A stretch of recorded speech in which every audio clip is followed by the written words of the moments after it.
Let's set the scene. It's September 15th, 1978. The Superdome in New Orleans is absolutely electric. A living legend is in the ring trying to do something that seems impossible, to climb a mountain that no one has ever conquered before. This isn't just a story about a fight. It's the story of a man who fought for titles, sure, but also for his principles and for his place in history. And on that night, he did it. With a decisive victory over Leon Spinks, Muhammad Ali became the first boxer in history to win the world heavyweight title an astonishing 3 times. It was a record-shattering moment, really, a testament to his unbelievable resilience. But you see, to really understand the champion, we have to go back, way back.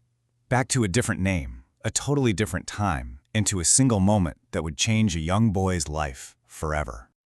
Our story starts in Louisville, Kentucky, with a kid named Cassius Clay. Now, you have to remember, he grew up in a segregated America. Racial discrimination wasn't just some abstract concept. It was a harsh, everyday reality. And this wasn't just a backdrop to his childhood. It was the very thing that forged his defiant spirit and lit a fire that would one day challenge the entire establishment. And this right here, this is the moment where the journey really begins. A 12-year-old Clay is furious that his brand new bicycle was stolen. So he finds a police officer, a guy named Joe Martin, and he tells him point blank what he's going to do. And as fate would have it, Martin also ran a boxing gym. He gave the kid some advice that would change everything. You better learn how to fight before you start challenging people. And that right there was his first invitation into the ring. And wow, that was all it took. The kid was a total natural. Just 6 weeks. 6 weeks! After that first lesson, he won his first amateur fight. From there, his rise was just meteoric. He absolutely blazed through the amateur ranks, racking up Golden Gloves titles, and it all culminated in a gold medal victory at the 1960 Rome Olympics. The world was just starting to see what was coming. So with that Olympic gold around his neck, Clay turns pro. But his transformation was about to go way beyond the ring. He wasn't just on a path to become a champion, he was on a collision course with the entire cultural and political establishment of America. His start as a pro was, well, flawless. He was so fast, so powerful, and just utterly dominant. He wasn't just winning, he was dismantling his opponents. With a perfect undefeated record and 15 knockouts, he had more than earned his shot at the most feared man on the planet, the heavyweight champion, Sonny Liston. And this is where the world really met the personality.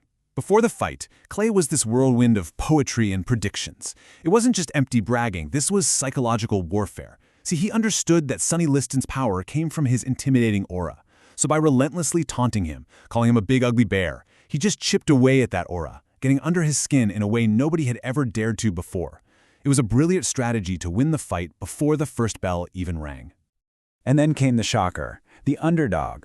Clay actually defeats Liston to become the heavyweight champion of the world. But the very next day came an even bigger bombshell. He announced he was part of the Nation of Islam and that he was rejecting what he called his slave name, Cassius Clay. From that day on, he was Muhammad Ali. For him, this wasn't just a name change. It was this powerful declaration of black pride and independence, a direct answer to the segregated America he'd grown up in. In just 24 hours, he had conquered the boxing world and completely challenged the social order. Just as he reached the very top of his sport, Ali faced his biggest fight yet, and it had nothing to do with the boxing ring. The Vietnam War was raging, and the draft came for the new champion. Citing his new faith, he declared himself a conscientious objector, famously saying, "I ain't got no quarrel with them Viet Cong." This was it, a collision of his religious beliefs, his political awakening, and his absolute refusal to fight for a country that was still oppressing black people at home. You know, his decision came at a massive cost. The authorities came down on him, and they came down hard. They stripped him of his title, they took his boxing license, they even convicted him of draft evasion and sentenced him to 5 years in prison. I mean, think about that. At the absolute peak of his athletic powers, Muhammad Ali was cast out, banned from doing the one thing he was born to do. After a 3.5-year ban and a huge Supreme Court battle that finally overturned his conviction, Ali was back. But he wasn't quite the same fighter, and the boxing world had moved on. He was on a quest to reclaim the title that was, in his eyes, stolen from him. And the path back was just brutal. His comeback hit a major wall.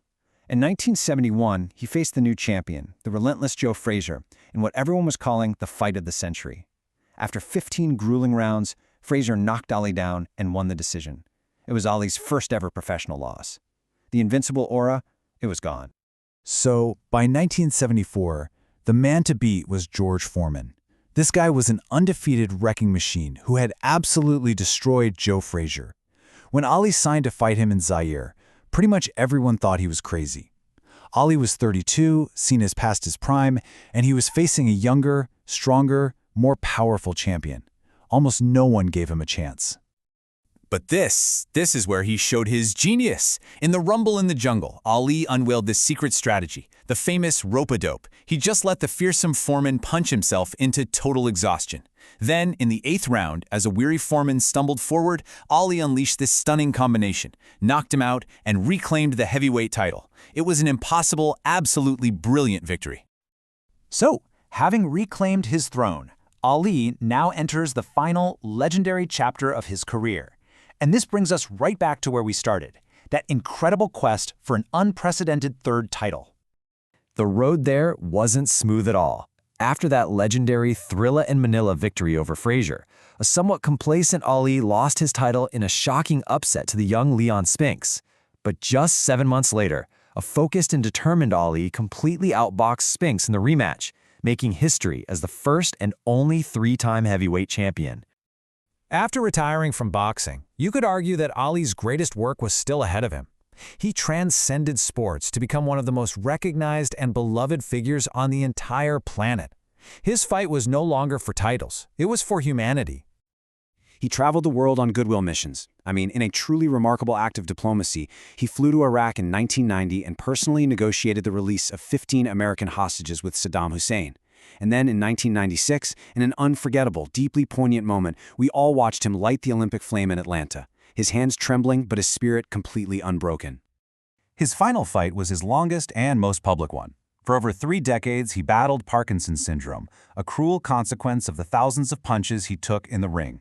And yet he faced this disease with the same courage and dignity he showed against his greatest opponents, never hiding from the public eye. This quote, it's just the perfect summary of his entire life, isn't it? From challenging Sonny Liston when no one thought he could win, to sacrificing his entire career for his principles, to fighting George Foreman against all odds, his life was a testament to taking incredible risks for what he believed in. So that leaves us with one final thought. When we look back at his unbelievable journey, the championships, the controversy, the activism, and just the sheer force of his personality, you have to ask, what was his true legacy? Was it the titles he won inside the ropes, or was it the battles he fought for justice and conviction far, far beyond them?